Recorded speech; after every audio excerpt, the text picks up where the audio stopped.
I'll never forget the moment I realized the peaceful life I thought I'd finally earned was nothing more than an illusion. For the first 34 years of my life, I thought paradise was just a concept, something you only found in stories. As a detective with the city police force, I'd been through more than my fair share of chaotic, gritty realities. The world I knew was a harsh one. The desperation in the streets, the tension in the air, the constant weight of the badge on my chest. Paradise was a fantasy. But then I made it. I saved up, climbed the ranks, and finally bought a house. A real home. In a place called Maple Ridge Estates. A suburban neighborhood so pristine, it looked like something straight out of a movie. Perfect lawns, perfect houses, the quiet so still, you could hear a pin drop from a block away. I thought this was it. This was my slice of the American dream, the paradise I'd worked so hard for. But there was one thing no one tells you about paradise. It has gatekeepers.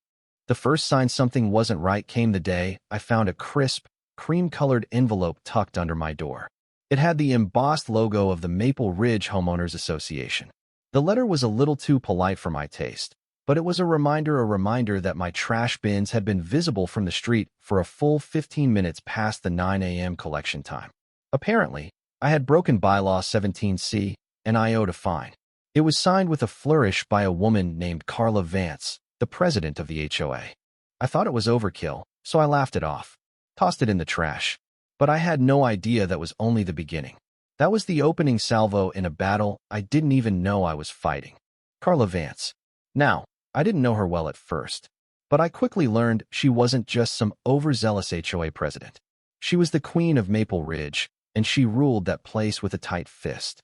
Late 50s, blonde helmet of hair that never seemed to move, face frozen by expensive surgeries. She drove a white Mercedes like a shark swimming through the streets, and when she spoke, her words dripped with condescension. There was no kindness behind those eyes, only judgment.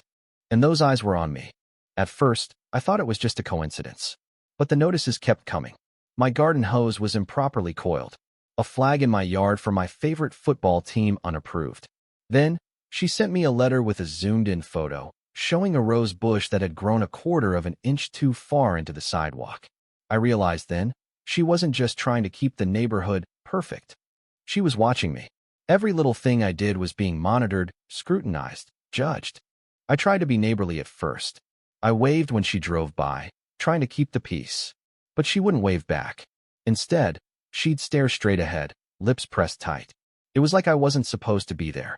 Like my very presence, a single black man in a neighborhood of wealthy, old-money whites, was the real problem. I didn't belong. It wasn't just the garden hose or the flag. It was me. One day, I finally had enough. I went to one of the HOA meetings. I had a question about a proposed fee hike.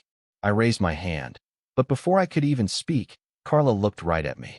"You people," she said, her voice as cold as the glare she shot me, "need to understand that maintaining the standard of this community requires capital."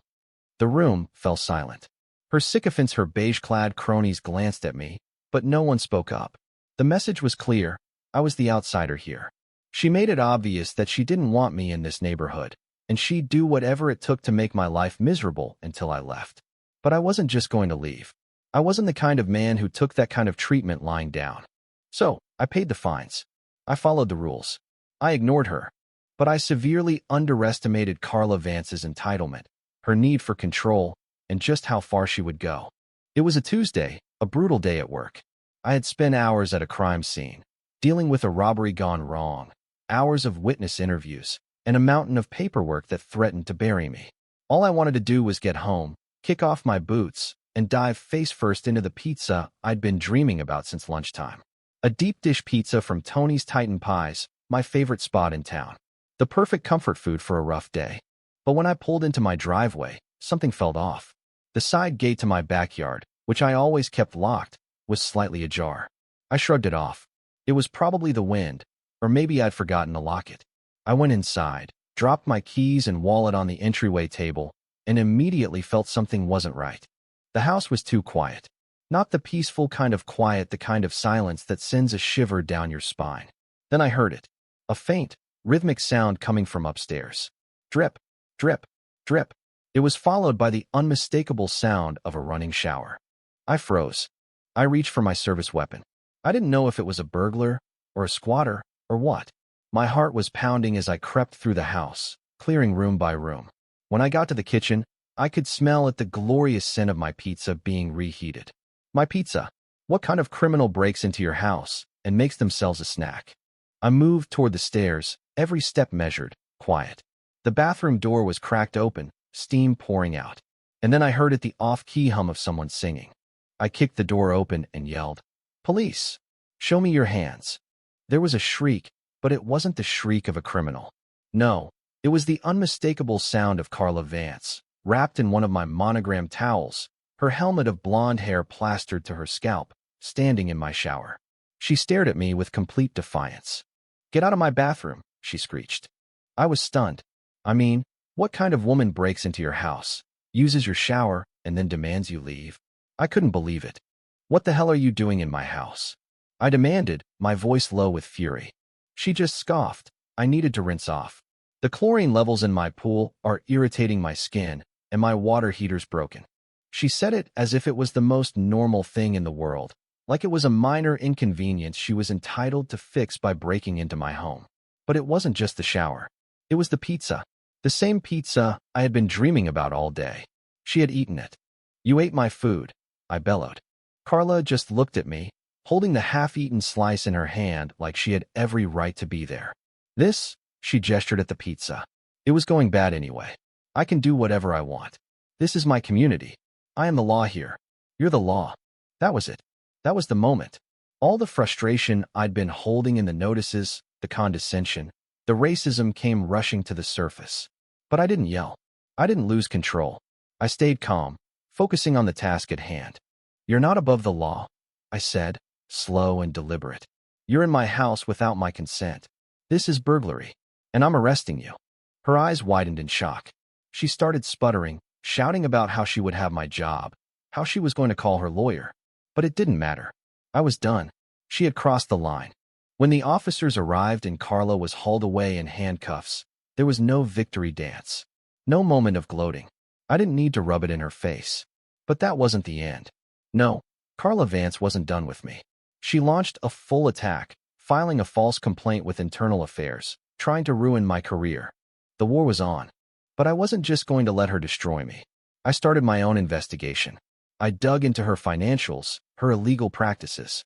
And what I found was worse than I ever could have imagined. Fraud, nepotism, racketeering. She wasn't just a racist bully, she was a criminal. And I had the proof. In the end, it wasn't just about clearing my name. It was about bringing her down. And when the state police raided her house and arrested her, I knew I'd won. But it wasn't just me. The whole neighborhood won. Carla Vance's reign ended in a courtroom, and when she was sentenced to prison, I finally had the peace I had been searching for. It wasn't easy. It wasn't quick. But it was worth it. The new HOA board, led by George Peterson, cleaned up the mess she'd made. The fines were lifted. The neighborhood started talking to each other again. Kids played basketball in their driveways. People put up welcome mats, no matter how whimsical.